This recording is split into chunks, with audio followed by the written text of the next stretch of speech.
Boa tarde a todos, sejam todos bem-vindos aí à nossa primeira aula online do curso de agronomia aí, do modelo remoto 2021/2, sejam todos bem-vindos. Hoje nós iremos dar início ao tema de horticultura geral. Antes de darmos início, pessoal, eu estava dando uma olhada na biblioteca virtual. Infelizmente, na biblioteca virtual, ela não nos traz muita coisa, não tem muita opção disponível, vamos dizer assim, né? Tem muitas coisas, tá? Mas para a disciplina, vamos dizer assim, de horticultura, ele não nos traz muita informação, tá?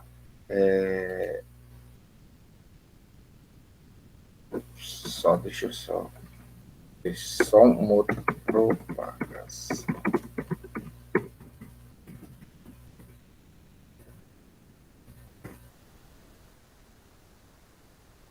Estava dando uma olhada aqui e não encontrei, dentro dos temas que serão abordados, não encontrei muita coisa. Então, as informações que eu trago para vocês são informações que se você, como a gente já mostrou lá no início, né, as informações elas são mais modernas do que aquelas das referências encontradas lá. E vocês terão uma certa dificuldade na hora de estudar materiais novos. Apesar de ter colocado bastante material lá disponível para vocês, né? Para encontrar materiais muito novos, vocês vão achar só em artigos científicos, tá bom? Bem, por que é importante estudar a horticultura geral? Quando a gente estuda a horticultura geral, galera, a gente está estudando um dos ramos mais importantes da cadeia alimentar do ser humano. Porque na horticultura geral é a base da produção agrícola, da produção de alimentos, né? Da produção de hortaliças, da produção de frutas, tá? Para se produzir hortaliças, para se produzir frutas, para se produzir frutas, vocês para se produzir frutas, vocês precisam de uma série de fatores importantíssimos e que a gente vai dar ênfase agora, nessa aula de agora, a partir da aula de agora, sobre os processos produtivos, sobre o que é uma propagação vegetativa, como é feita uma propagação vegetativa. Por exemplo, se a gente pensar em produção agrícola normal, nós trabalhamos aí com 3 anos, se for a partir de uma propagação oriunda de uma semente, né? Nós vamos demorar cerca de 3 anos para que aquela planta, 3 a 4 anos, 5 anos, para que uma planta de laranja ela atinja a idade produtiva, por exemplo. Se eu trabalho com a produção agrícola, se eu trabalho dentro das técnicas abordadas na horticultura, a partir de 6 a 8 meses estabelecida e levada ao campo, eu consigo que essa cultura ela já começa a produzir. Então, a partir de técnicas como desenvolvidas e trabalhadas na horticultura, vocês vão adquirir esse conhecimento e poderão repassar esse conhecimento ao longo dos anos, tá? Então, nós vamos conversar aí. Deixa eu só responder uma mensagem aqui, que ela é bem importante para mim, pessoal. São disso.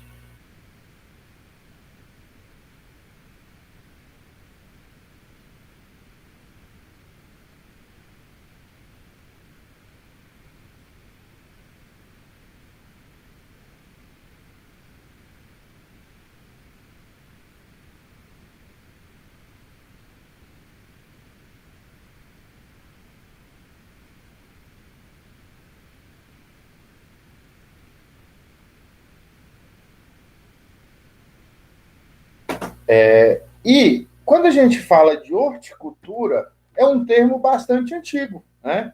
É um termo, uma linguagem já escrita desde o século XVII, tá? desde os tempos de eras medievais, já se trabalhava, já se pensava em horticultura. Nos tempos antigos, quando se falava em cultivos ao redor da casa ou cultivos de jardim, né, se falava em horticultura. Tá? Então, daí que surge o termo horticultura. Hortus vem de jardim e colere, ou cultura, seria cultivar. Então, seria cultivo de jardins. Né? A horticultura em si são os cultivos de jardins. Tá?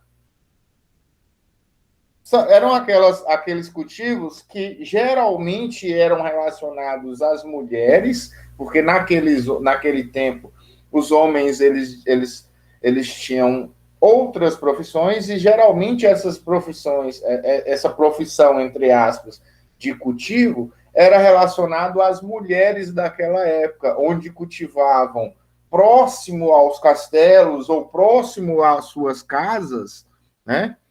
Os seus alimentos. Tá? Daí vem, então, o termo horticultura geral que a gente conhece hoje em dia. Com o avançar da idade, esse cultivo de alimentos, né, ele recebe um profissional mais qualificado para se fazer aquilo. Antigamente, as mulheres que, por exemplo, trabalhavam nas cozinhas dos castelos, ou as mulheres que faziam a comida daquela época, que eram também responsáveis para cultivar as plantas daquela época, que seriam consumidas ou nos castelos, ou nas próprias casas, enfim. Né? Com o avançar da idade, houve-se, então, a necessidade de um aperfeiçoamento, né, nessa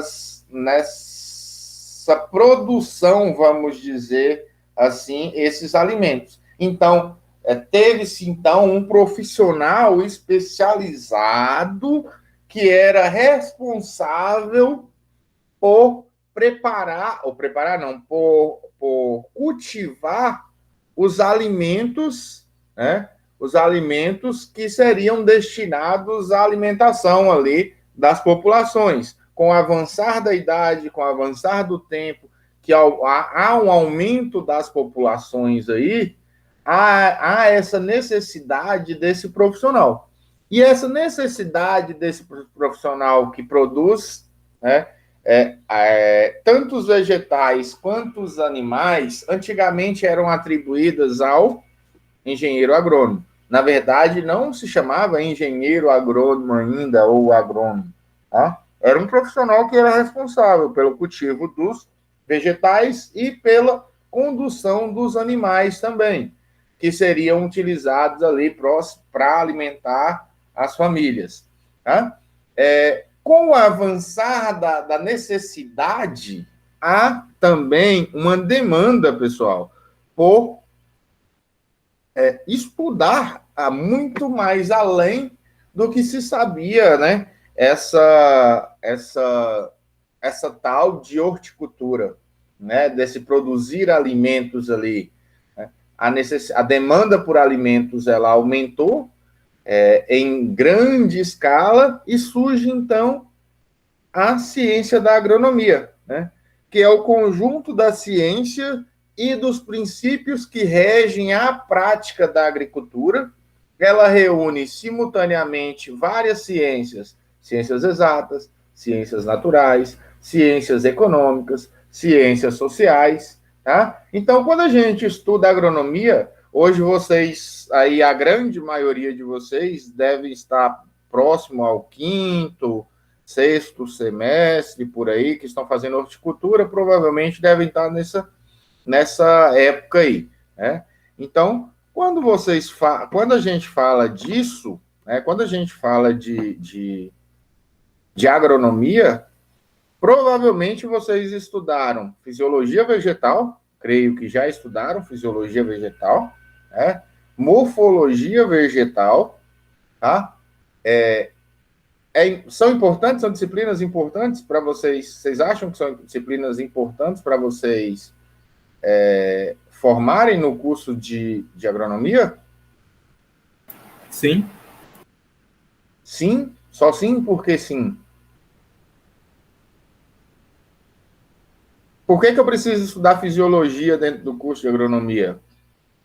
Por que eu preciso estudar morfologia dentro de um curso de agronomia? Ou até mesmo sistemática dentro de um curso de agronomia? Né? Ou então, pior, não vou falar pior, não. Ética. Ética. Vocês já fizeram ética? Tem alguém aí que já fez ética? Ainda não.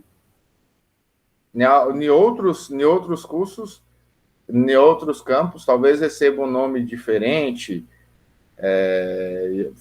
filosofia, eu não sei como é que filosofia rural, não sei dizer o nome. Né? Mas para que eu preciso estudar isso?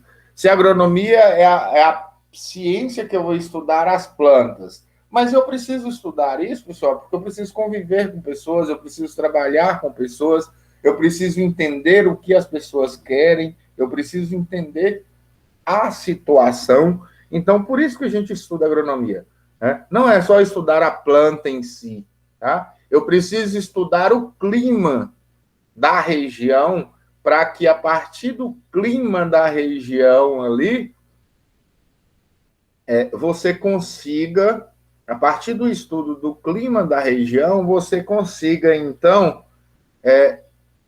escolher a melhor cultivar para aquela determinada região. Tá? Então, a ciência da agronomia é uma ciência bem complexa. Eu digo que é uma ciência bem complexa. Né? A agronomia é a ciência que descobre, segundo Tchevelli, é a ciência que descobre e coordena as leis que regem a produção de vegetais e animais, praticando a agricultura e a criação, ou ambas ao mesmo tempo. Tá? Se a gente parar para pensar as fases da agronomia, as revoluções agrícolas pré-existentes que já existiram aí, né? Anteriormente existentes aí, nós passamos por uma série de mudanças que hoje em dia são muito importantes para chegar no patamar que nós chegamos hoje em dia. E a agronomia, ela está relacionada a isso. Ela está diretamente relacionada a isso, a esse estudo de fisiologia, a esse estudo de sistemática, de morfologia. Por que eu preciso saber, por exemplo, que o clima vai interferir no desenvolvimento de uma hortaliça, sei lá? Hoje nós estamos vivendo dois problemas, um grande problema, que é o excesso do preço dos alimentos. Né? Isso tem alguma relação com... Por que você tem alguma relação com os estudos feitos na agronomia? Ou dentro da agronomia vocês estudam uma justificativa para tal situação que nós estamos vivendo hoje em dia? Alguém? Qual seria essa situação, professor? Esse excesso de preço dos alimentos? Bom, fora o problema climático que o senhor citou, né, falando da climatologia e tal, tem problema político, tem problema que eu vejo, né, o principal problema político agora, que interfere em tudo. Mas aí tem outras áreas também, problema com combustível, um problema econômico no caso do dólar, nossa, tantas coisas, tantos fatores. E isso tudo está diretamente relacionado à agronomia. Nós que alimentamos o mundo. Se a gente parar para pensar, a gente falar assim, quem alimenta o mundo é quem produz. A gente, como produtor, como assistência técnica, como consultor, enfim, né? Nós que vamos fornecer esse alimento. Tá, mas se a gente parar para pensar, o primeiro grande problema que a gente hoje vive são os problemas climáticos, né? Nós passamos por um período aí de seca de em torno de 4 a 5 meses e faltou água. e realmente faltou água. Essa água aí, ela não foi suficiente para fazer uma irrigação, por exemplo, que é necessária dentro do sistema agrícola de produção, né? Nós temos problema de transporte, que isso encarece os custos. Nós temos problema de preços de combustíveis, né? Principalmente aí a gente relaciona ao preço do petróleo, porque se a gente falar de preço do petróleo, a gente fala de mercado internacional. Quem rege preço de petróleo é mercado internacional. Não é o mercado nacional que rege o preço de petróleo, né? O preço de adubos químicos são todos relacionados aí, são todos commodities e são gerados e são os seus preços eles estão relacionados aos preços internacionais, né? Então existe uma série de fatores, além dos fatores políticos também que vão influenciar também a todo esse sobe e desce, impostos, né? Que gerem o processo produtivo. E às vezes a galera vem matando a gente, né? A culpa é do agro, a culpa é disso, a culpa é daquilo, a agricultura está cara, o alimento está caro. Não, mas são uma série de outros fatores, além do nosso alcance, que está relacionado a esse aumento do custo dos alimentos. Tá? Mas voltando aqui, quem trabalha com isso somos nós, vão ser vocês, ou já vocês, a grande maioria nesse momento de pandemia aí, tem trabalhado diretamente na área, né?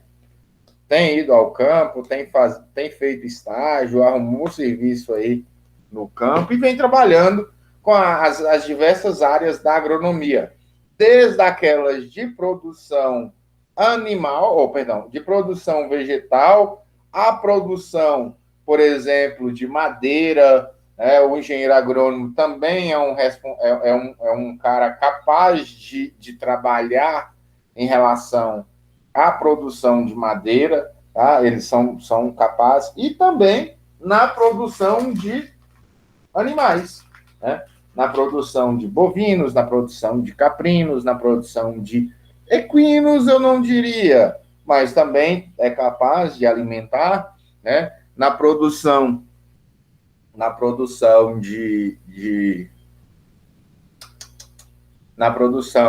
de frangos, não diretamente, de suínos, não diretamente, mas talvez indiretamente, produzindo milho, produzindo a soja, que será a fonte de alimento, que serão utilizados como fonte de alimentos para esses, né? Diretamente também, atuando diretamente dentro das granjas de aves, dentro das granjas de suíno ali, manejando esses animais. Hoje a agronomia ela não tem trabalhado com tanta ênfase assim. Os cursos de agronomia eles vêm reduzindo muito as suas cargas horárias, e muitas dessas cargas horárias elas vêm sendo diminuídas na área de produção animal, tá? É uma área que eu particularmente gosto muito, e eu fico até chateado, mas enfim. Quando a gente fala de agronomia, a gente não pode deixar de falar de agricultura, né? Se a gente pensar em agricultura, pensar que é uma atividade econômica humana que visa produção sustentável de produtos animais, vegetais, para uso humano, através de transformações tecnificadas do ambiente pela utilização de técnicas criadas pelas ciências agrícolas. Hoje em dia, gente, se a gente falar em produção agrícola, agricultura, 3 palavras, ou, na verdade, 4 palavras, né? Elas estão intrínsecas aí no processo produtivo. Sustentabilidade ambiental, social e econômica. Já ouviram falar dessas 3 palavras? Sim, senhor. Todos os dias vocês ouvem falar dessas 3 palavras, né? Creio que não necessariamente na mesma ordem ou sobre todas elas aí, mas a tal da sustentabilidade é uma palavra que ela está em destaque na mídia nacional, tá? E esse destaque ele também tem sido relacionado ao processo produtivo dentro das ciências agrícolas, dentro da ciência agrária, né, dentro da ciência de produção agrícola ali, dentro da agricultura. Hoje em dia, a gente vem buscando trabalhar o mais sustentável possível, otimizando, reduzindo e otimizando a utilização de defensivos químicos, né? Me fala uma técnica que hoje em dia é realizada constantemente dentro de uma propriedade agrícola que reduz o uso de um defensivo químico. Controle biológico. Inimigos naturais. Controle biológico. Como? É o que ele falou, eu falei inimigos naturais, mesma coisa. O controle biológico, né? O controle cultural, o controle químico também, aí, o controle comportamental, boa. Então, todas essas técnicas, elas são utilizadas principalmente hoje nas grandes culturas, nas grandes lavouras, né? Mas também não deixa-se de utilizar dentro dos sistemas agrícolas menores, dentro da horticultura, né? Vamos dizer assim, técnicas como controle biológico, pelo contrário, muito utilizada, controle biológico, né? Escolha de uma cultivar mais adaptada à região, né? Ou controle comportamental de alguns indivíduos. Todas essas técnicas, elas são utilizadas aí basicamente dentro do sistema de produção agrícola para otimizar a utilização de defensivos químicos, tá? Reduzindo a utilização desses defensivos químicos e, logicamente, aumentando aí os lucros dentro desse processo produtivo, tá? Então, tudo isso aí deve ser levado em conta na hora de se trabalhar, na hora de se falar de agricultura, na hora de se fazer agricultura. E não é diferente, né, na agricultura moderna. O que a gente tem que ser capaz de produzir na agricultura moderna? Produtos de qualidade e saudáveis. Aí entra a questão da sustentabilidade. Hoje em dia, não é só questão de alimentar-se ou comer, é alimentar e alimentar com qualidade, alimentar materiais ou materiais, vamos dizer assim, alimentar-se de um determinado produto saudável, com o mínimo possível de defensivos químicos, com o mínimo possível de disseminação de contaminantes, né? A gente tem que sempre buscar isso na hora de produzir o alimento e de alimentar. Hoje em dia, a gente tem que evitar ou buscar a sustentabilidade ambiental. Se a gente for falar de sustentabilidade ambiental, a gente fica a aula de hoje só falando de sustentabilidade ambiental, né? Mas hoje em dia está muito na mídia o processo de desmatamento. Hoje a mídia ela bate muito no pé da questão do desmatamento, que vem crescendo, principalmente em zonas, em regiões amazônicas, né? Mas eles não falam das outras regiões, dos outros biomas brasileiros também, que são desmatados, é isso? Desmatados, é isso mesmo, né? Ao longo, ou já foram desmatados ao longo da história, tá? Tudo bem, se a gente falar de bioma amazônico, por exemplo, o bioma amazônico a gente só pode desmatar 20%, né?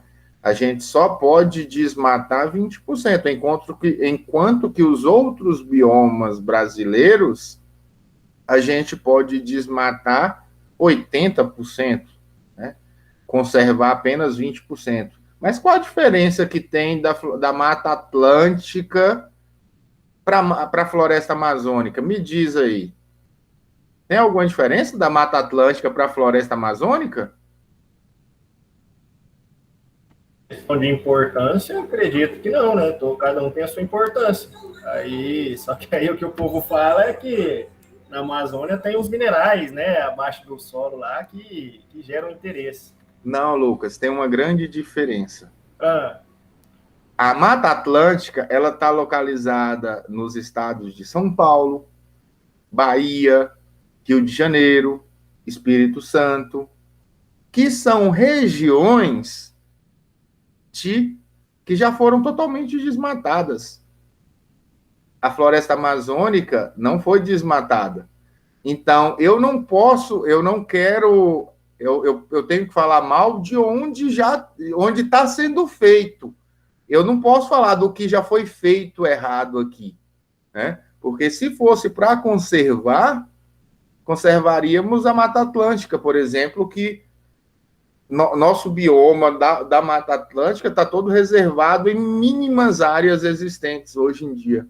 Agora, fala de reformar a Mata Atlântica dentro do estado de São Paulo. Vão fazer isso? Não, não vão. É muito mais fácil falar de outros biomas existentes aí. Tá? Então, todas essas questões é questão de ego, é questão de mexe no dos outros, não mexe no que é meu. Porque se a gente for falar de reflorestar a Mata Atlântica, muita gente ia ficar sem casa. Muita gente ia ficar sem casa, muita gente ia ficar sem terra. E são as mesmas pessoas que ficam aí defendendo a conservação da Mata Atlântica. Tá? Então, todas essas questões de ego, de política, de interesses políticos, de interesses comerciais, eles devem ser levados em conta. Logicamente, eu não estou falando aqui que deve ser desmatada a Mata Atlântica, não. Pelo contrário. Se fosse interessante, era que conservasse também a Mata Atlântica, não, perdão. A floresta amazônica. Não que eu queira que desmate a floresta amazônica de maneira alguma, tá? De maneira alguma. A questão é que eu quero que conserve tudo e explore onde deve ser explorado, tá? De uma maneira correta, de uma maneira, vamos dizer assim, sustentável, tá? Em conformidade com os requisitos da sustentabilidade ambiental, tá? Além da sustentabilidade ambiental, porque aqui nós estamos falando de um... Opa! Poxa, o que eu fiz aqui agora? Cagada. Além do que eu estou falando, não é só sustentabilidade ambiental. É um tripé ambiental, é um tripé social e é um tripé econômico. O que adianta, professor, eu trabalhar buscando o meu ambientalmente correto, né, se eu estou passando fome? Alguém trabalha de graça? Não. Eu posso conservar, né, o ambiente desde que eu tenha retorno econômico. Né? Porque se eu tiver retorno econômico, eu vou ter retorno social. Eu vou trabalhar de maneira econômica, eu vou trabalhar de maneira social e eu vou trabalhar de maneira ambiental. Tá? Não só em relação à sustentabilidade ambiental que eu devo levar em conta, mas também os outros gargalos da sustentabilidade. Sempre produzir alimentos de forma segura, né? Aí entra aqui, ó, viabilidade econômica, né? Aplicar produtos, por exemplo, dentro dos ramos da horticultura, isso é bem comum e perigoso. Comum, não digo comum, mas perigoso, né? Um tomate, por exemplo, um pimentão, por exemplo, são produtos que eles demandam uma maior quantidade de defensivos químicos, né? O tomate, o pimentão, morango, entre uma infinidade de outros produtos aí, que demandam uma maior quantidade de defensivos químicos, eu preciso fazer aplicação contínua de inseticidas, fungicidas, bactericidas, para que eu evite que aquela planta ou que aquele fruto, ele morra. Agora, eu preciso respeitar, por exemplo, o período de carência. O que é o período de carência de um produto? geralmente é de 12 a 15 dias antes de ser colhido, eu não posso fazer nenhum tipo de aplicação de defensivo químico naquele produto. Porque esse resíduo aí pode causar uma intoxicação, pode causar problemas para as pessoas que vão consumir, né? Então, todas essas questões, elas devem ser levadas em conta a partir do momento que eu vou instalar, ou eu vou colher, ou eu vou plantar, né? Ou eu vou manejar o meu sistema. Aplicação de defensivos químicos, por exemplo, que não são permitidos pela legislação brasileira, né? Hoje nós temos uma série de herbicidas, uma série de inseticidas e fungicidas que foram proibidos pela legislação brasileira. A gente deveria optar por herbicidas ou fungicidas, inseticidas, defensivos químicos de maneira geral, que devem ser utilizados, que vão ser utilizados mesmo durante o cultivo de qualquer cultura, tá?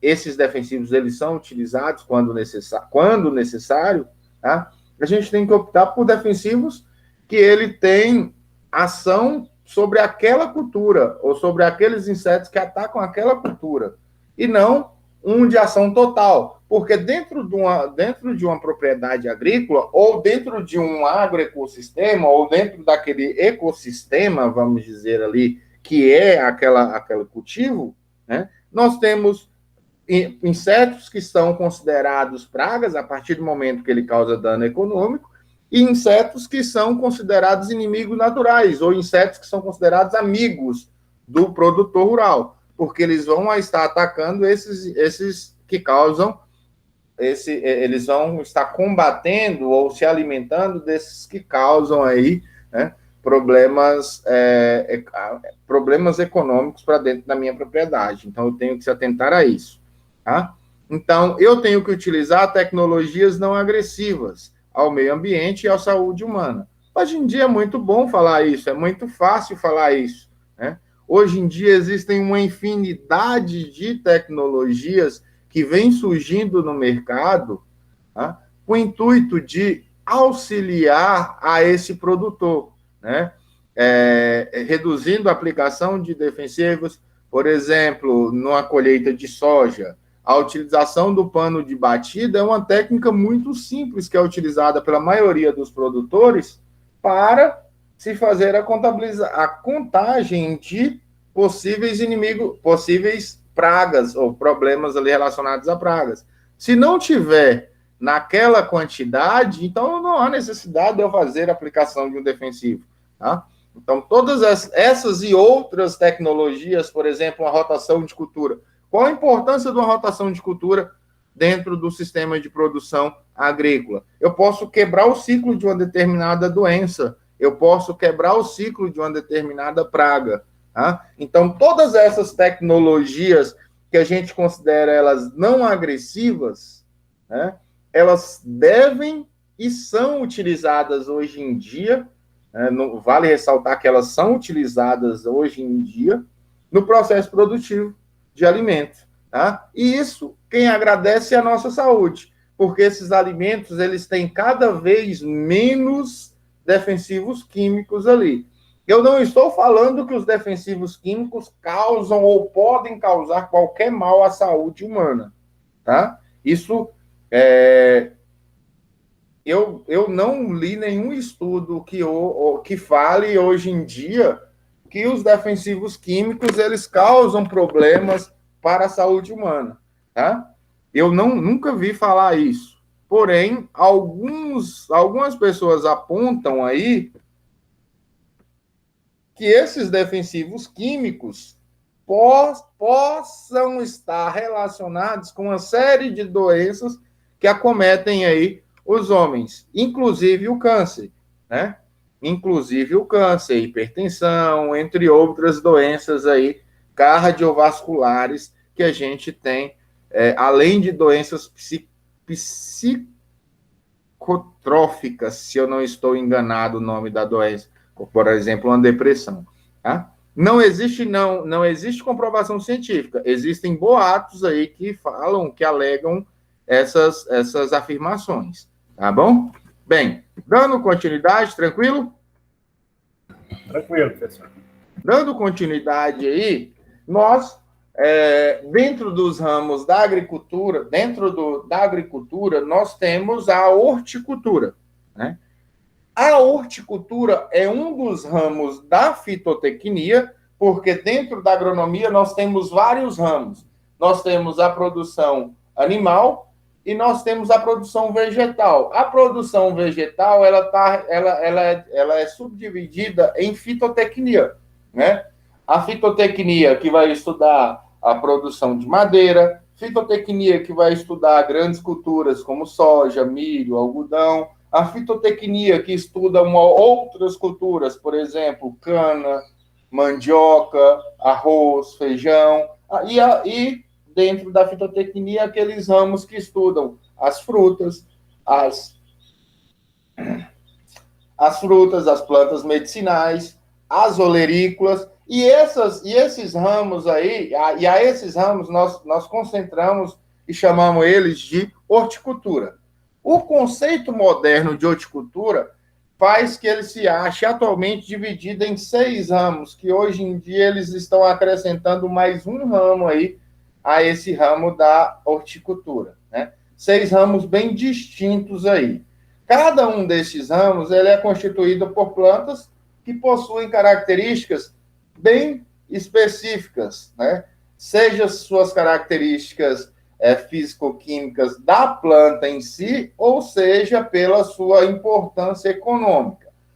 Quais são esses respectivos ramos? Então, nós temos o primeiro ramo, que é a olericultura, tá? O primeiro ramo da horticultura é a olericultura. A olericultura é um dos ramos mais importantes, eu considero 2 ramos mais importantes, não que os outros sejam menos importantes que esses, mas esses 2, tanto a olericultura quanto a fruticultura, ele tem um destaque maior pela importância econômica que esses 2 ramos eles geram dentro da horticultura, tá? Então, geralmente, quando a gente trabalha com olericultura, a gente trabalha com plantio de plantas oleráceas ou de hortaliças, né? Ou das hortaliças ali.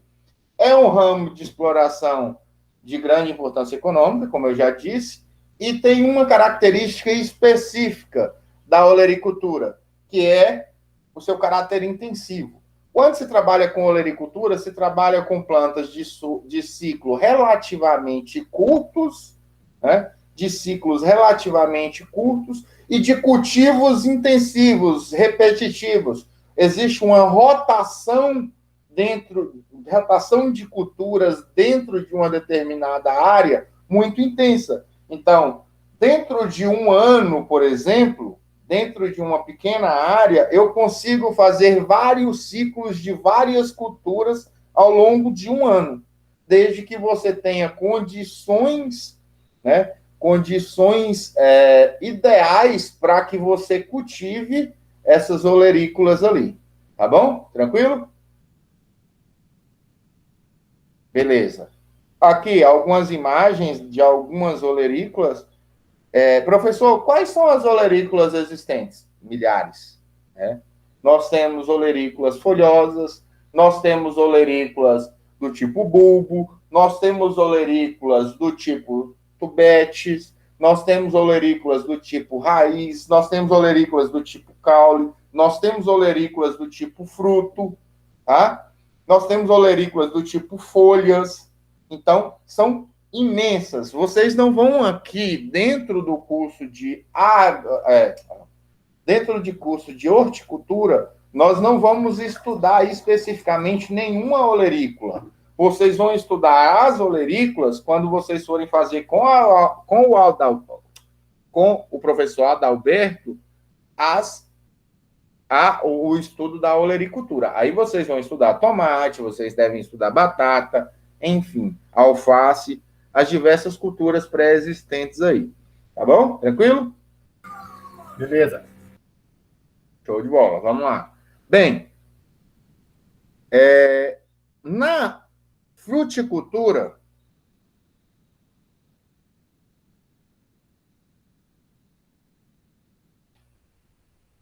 na fruticultura é um outro ramo de importância econômica para o processo produtivo aí da horticultura, né? Hoje, a gente trabalha com fruticulturas de ciclo rápido, mas a grande maioria da horticultura, ela se concentra em culturas perenes, tá? Mas não são todas que são perenes. Nós temos ali, por exemplo, a melancia, né, que não é perene. Nós temos... Fala mais um aí, gente, que me ajuda.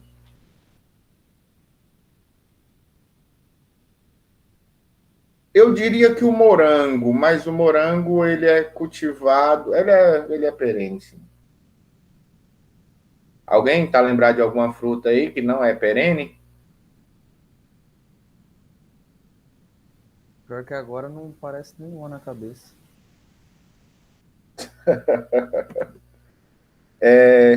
Que me veio que agora na mente de fruta que não é perene foi a melancia. Não estou lembrado de outro, não. Mas a grande maioria, elas são perenes, tá? Arbóreas ou arbustivas, ou até mesmo trepadeiras. E do ponto de vista econômico, é uma das que mais geram lucro e fazem parte em uma grande porcentagem do PIB nacional, que são as frutíferas. Aí nós temos destaque a laranja, tá? A laranja, nós somos os maiores exportadores de laranja e de suco de laranja para o mundo.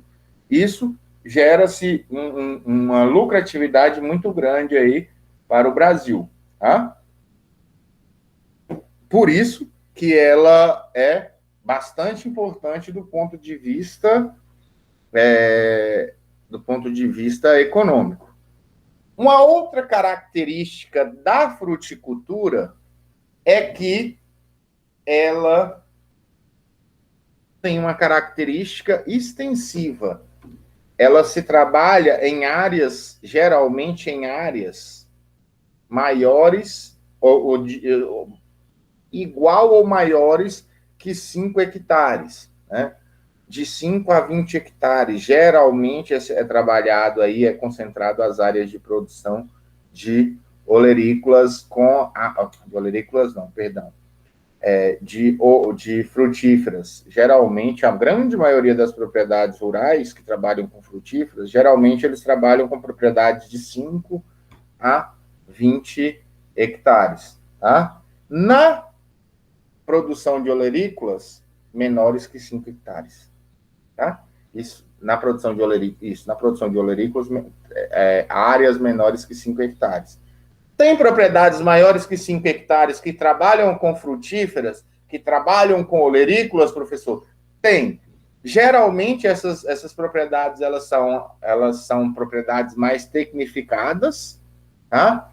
E, geralmente, essas propriedades elas estão relacionadas com uma determinada indústria, seja para produção de suco, seja para produção de semente, tá? Tem todas essas características aí, tá bom? Tranquilo? E aí, a fruticultura ela tem uma característica mais extensiva, diferente que a olericultura. Aqui, algumas imagens da fruticultura, né? Frutas, a infinidade de frutas, e principalmente no Brasil, que nós trabalhamos, que nós conseguimos produzir e adaptar frutas de climas temperados, nós conseguimos adaptar frutas de clima subtropical, nós conseguimos adaptar temperado, eu não falaria, mas no sul de Minas ainda tem algumas, mas subtropical e tropical nós conseguimos produzir aí, né, em todas as regiões brasileiras, ou em quase todas as regiões brasileiras, de maneira, logicamente, aí, com suas respectivas regiões, né, nós conseguimos produzir as mais diversas frutas. Hoje em dia, quem diria que se produziria maçã, uva, lá no Agreste, lá no sertão da Bahia, né? No sertão do Nordeste, lá na região, em regiões da Bahia. E hoje a gente conseguiu isso, né? A gente consegue uma série de frutas, pêssego, pera. Nós conseguimos produzir pêssego, conseguimos produzir pera lá na região sul, né? Que não são frutas adaptadas às nossas condições. Uva também, as melhores uvas, as uvas de melhor qualidade, nós conseguimos produzir na região do sul, na região da Bahia. Tá? Aqui na nossa região tem produção de frutas, não é tão expressivo assim. Tem algumas frutas específicas para essa região, mas não são muitas. Beleza? Beleza. Um outro ramo, pessoal, agora também importante da horticultura, mas não tão importante assim, é o ramo da jardinocultura. A jardinocultura, ela se relaciona, quando a gente fala de jardinocultura, ela está mais relacionada à arborização, arborização de cidades, a ornamentação de jardins, de praças, tá? Jardins públicos, conservação desses jardins públicos, que está relacionado ao cultivo de plantas, ao manejo de plantas, e quem trabalha com isso geralmente é um engenheiro agrônomo. Existe uma equipe por trás que pode trabalhar, por exemplo, no paisagismo, um arquiteto, um engenheiro civil, mas quem vai cultivar e quem vai plantar, quem vai comandar o plantio e cultivo é o engenheiro agrônomo. E dentro aí também da agronomia, vocês estudam uma área de jardinocultura e floricultura e jardinocultura, né? Aqui no campus da gente, a gente estuda com a professora Celice, se eu não estou enganado, não me recordo, tá? O professor que é o responsável. Bem, é importante ramo? É um importante ramo, porque é o bem-estar. Ele está mais relacionado ao bem-estar do ser humano, né? Ao lazer, ao se sentir bem, um ambiente florido, um ambiente bonito, um ambiente cheiroso, vamos dizer assim, né? Devido à presença das flores, dos frutos, enfim, tá? Tem importância econômica? Nem tanto para... a importância econômica é um nicho bem específico, tá? Por exemplo, se você for trabalhar em jardins de um resort ou jardim de grandes hotéis, dando assistência para grandes hotéis, aí você ganharia dinheiro, tá? Mas para se trabalhar com a jardinocultura, não necessariamente vocês vão ganhar muito dinheiro. Não trabalhando com a jardinocultura, de produzir os jardins, vamos dizer assim. Existem ramos para todo mundo, né? Vai ter, logicamente, que vão ter pessoas que vão querer que vá um profissional qualificado para se fazer um jardim, para se trabalhar nesse jardim, para se montar esse jardim para essa pessoa, tá? Vai ser uma profissão que você vai ganhar muito dinheiro? Talvez não. Talvez você precise complementar a renda com, além disso, com um viveiro para vender essas plantas, enfim, tá? Aí aqui o jardim de lá de casa, lá em Minas Gerais, como vocês podem ver, né? É esse aqui, sou eu, a galocha. Não é esse aqui, não, tá? É complexo. A jardinocultura, ela é muito linda, as pessoas acham muito lindas, mas às vezes elas não querem pagar o valor que vale, porque é caro. Manter um jardim é caro. Manter um jardim de qualidade, um jardim bonito, é muito mais caro, tá? Então, muita gente, às vezes, não opta por isso, quer o mais barato, quer o improvisado. Mas a jardinocultura, ela também é um excelente ramo aí. Um outro ramo, tranquilo, pessoal? Posso seguir? Pode seguir.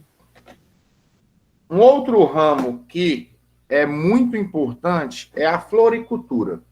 A floricultura que são aquelas pessoas que fazem cultivo de plantas arbustivas, herbáceas ali para a produção de flor, é um dos ramos mais importantes ali dentro da horticultura. Mentira minha, não é um dos ramos mais importantes, não. Ele é um ramo pouco explorado dentro da agronomia. Nas próximas aulas, nós vamos trazer alguns números, alguns valores de custo de produção de flores, né? E se as pessoas entendessem quão importante e quanto se ganha dinheiro dentro da floricultura, as pessoas trabalhariam mais com a floricultura. Hoje a floricultura ela é um ramo pouco explorado, e por ser pouco explorado, existe uma pequena quantidade de pessoas, né, que trabalham com esse ramo, e aí há uma concentração de renda muito grande nas mãos de quem produz. As flores hoje em dia,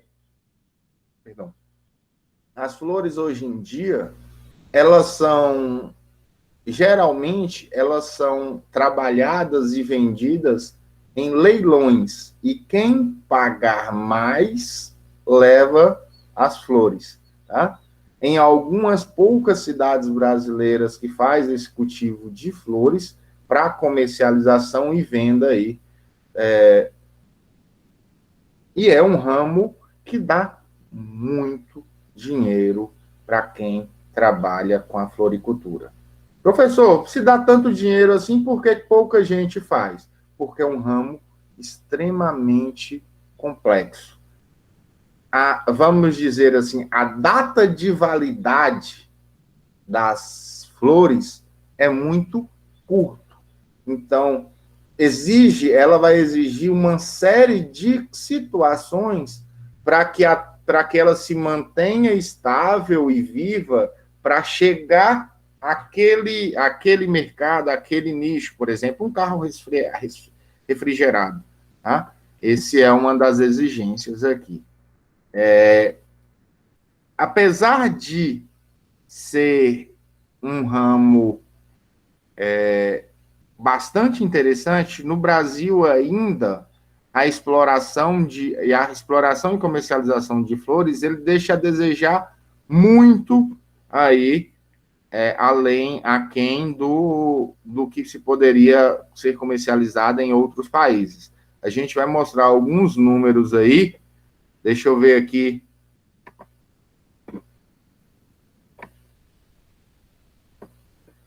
Nós vamos mostrar alguns números aí nas próximas aulas em relação à comercialização de flores, né?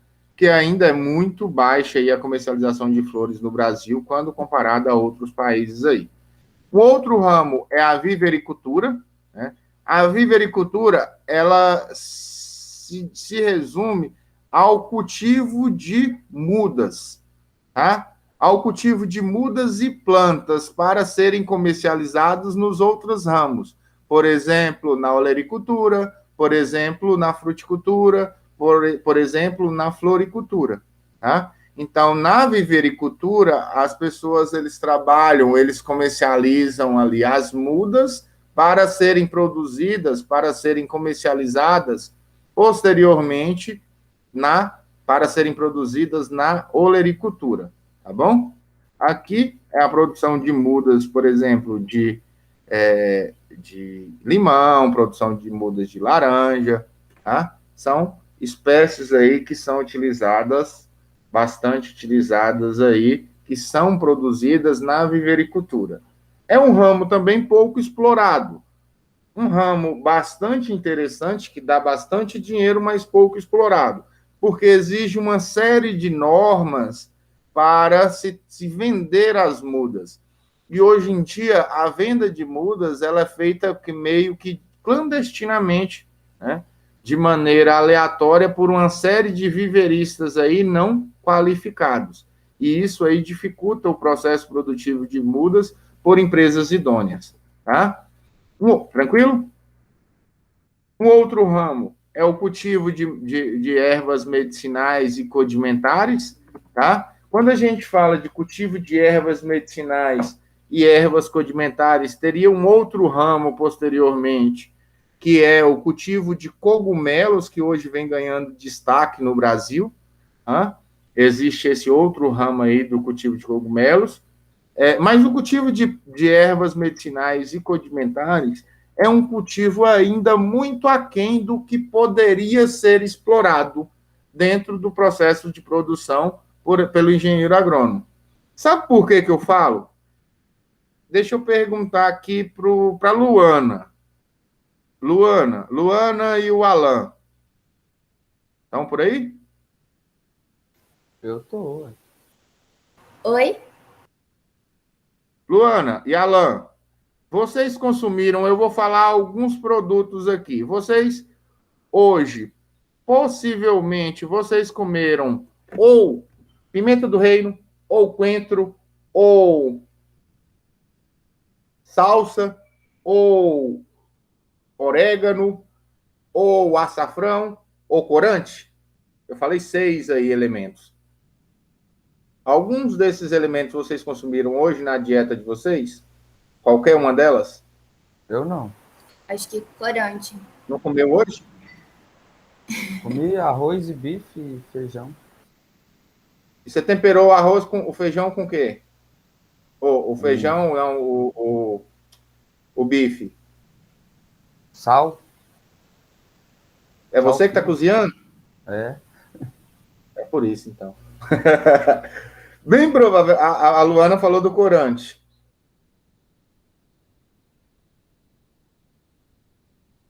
Alan, você comeu pimenta? Pimenta não.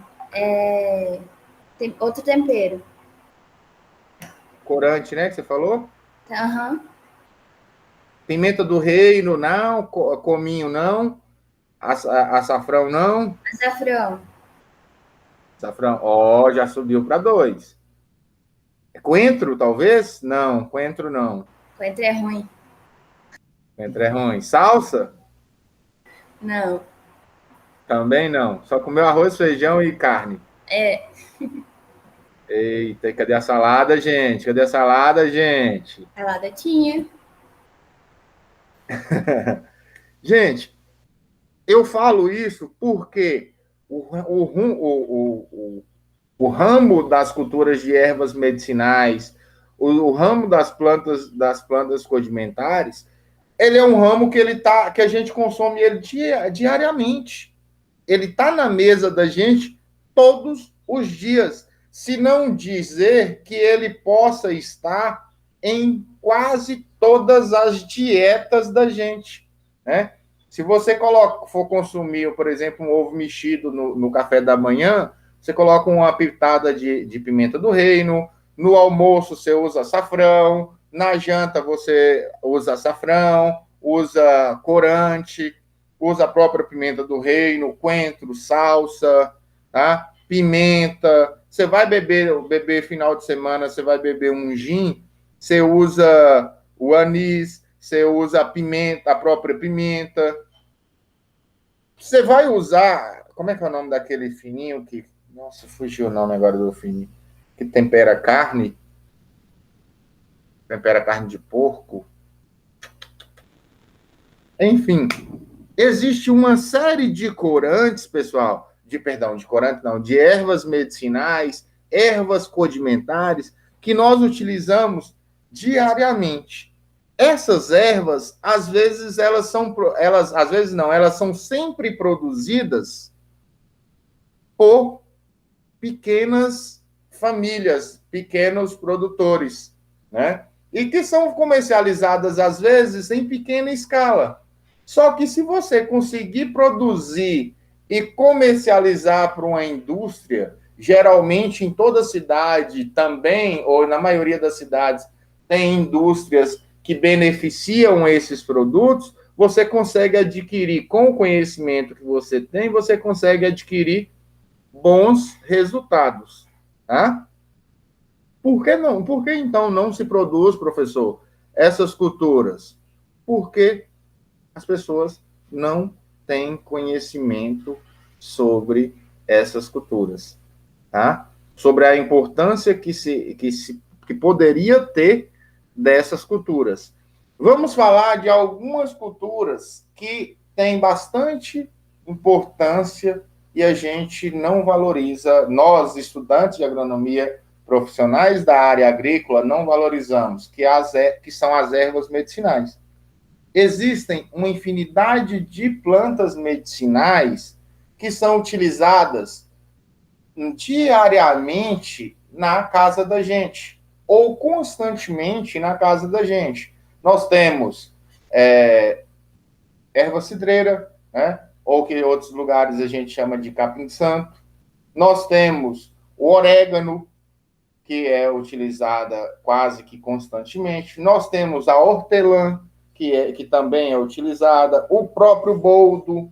Nós temos aí, as meninas gostam bastante da babosa para os seus cabelos, para passar nos cabelos, né? Para a questão aí, por causa do aloe vera presente na babosa. Existe uma infinidade de plantas medicinais, de plantas condimentares, que poderiam ser exploradas comercialmente e vocês iam ganhar bastante dinheiro.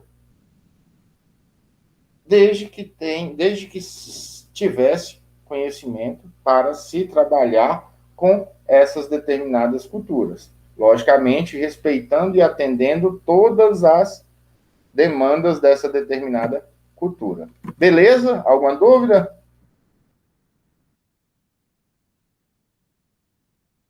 Alguma dúvida? Eu não. Nós vamos falar das fases da horticultura na próxima aula. Eu não sei se vamos fazer na sexta, tá? Ou na próxima quarta-feira.